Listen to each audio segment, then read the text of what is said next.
फिर हुई राजनीतिक हत्या।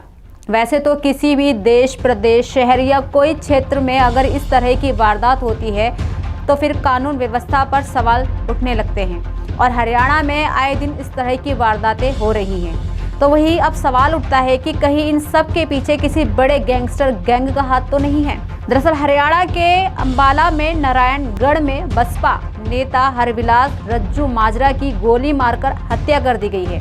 उन पर करीब 4 नकाबपोश बदमाशों ने ताबड़तोड़ फायरिंग की, जिनमें से 5 गोलियां उनकी छाती में जा लगी। आपको बता दें कि फायरिंग में उनके साथ 2 साथी भी घायल हो गए। इस हत्या की पूरी वारदात के बारे में बताने से पहले जरा जान लेते हैं कि आखिरकार हरविलास रज्जू माजरा है कौन। नारायणगढ़ से बीएसपी गठबंधन इंडिया नेशनल लोकदल के नेता हैं, जिनका नारायणगढ़ में साल 1995 में जन्म हुआ और साल 2003 में कॉलेज राजनीति से राजनीतिक करियर की शुरुआत की। इनेलो के छात्र संघ के अध्यक्ष भी रहे। 2006 में अंबाला में सहकारी बैंक में काम भी किया। तो वहीं 2019 में जेजेपी से नारायणगढ़ हलके के अध्यक्ष रहे, जिन्होंने 2024 में बीएसपी ज्वाइन कर ली थी।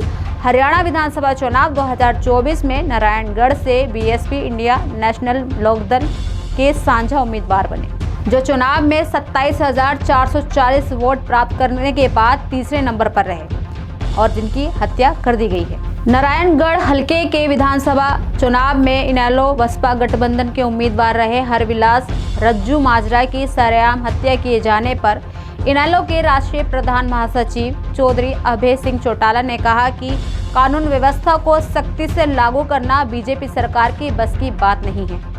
मुख्यमंत्री के गृह क्षेत्र में इस तरह की गोलीबारी कर एक राजनीतिक व्यक्ति की सरेआम हत्या कर देना ये दर्शाता है कि कहीं ना कहीं प्रदेश में हत्यारों और अपराधियों को सरकार का संरक्षण प्राप्त है।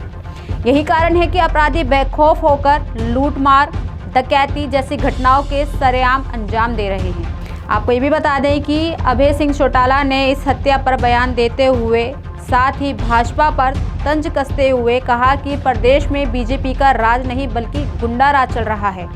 साथ ही अभय ने ये भी कहा कि अपराधियों द्वारा बिना किसी डर के सरेआम गोलियां दागकर हत्याएं करने से आज हरियाणा प्रदेश में पूरी तरह से भय और अराजकता का माहौल बना हुआ है।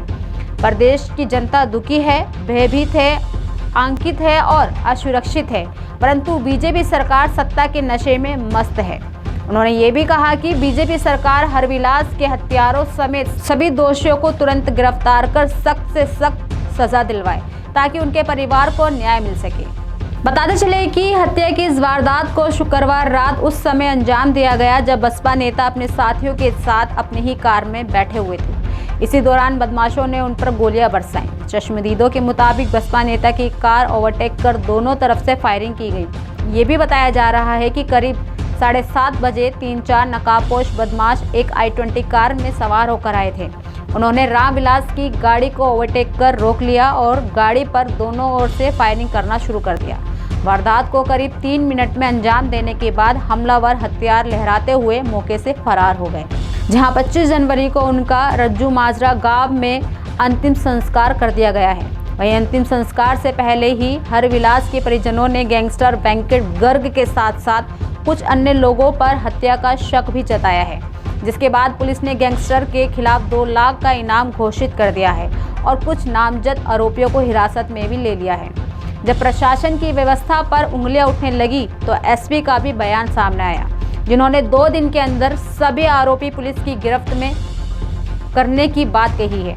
साथ ही ये भी कहा कि अगर हरविलास पर गोली चलाने वाले बदमाशों को कोई जानता है तो उसकी जानकारी हमें दे, उसका नाम पता सब गुप्त रखा जाएगा। वहीं परिजनों का कहना है कि अगर 2 दिन के अंदर पुलिस आरोपियों को गिरफ्तार नहीं करती है तो हम दोबारा सड़कों पर उतरेंगे।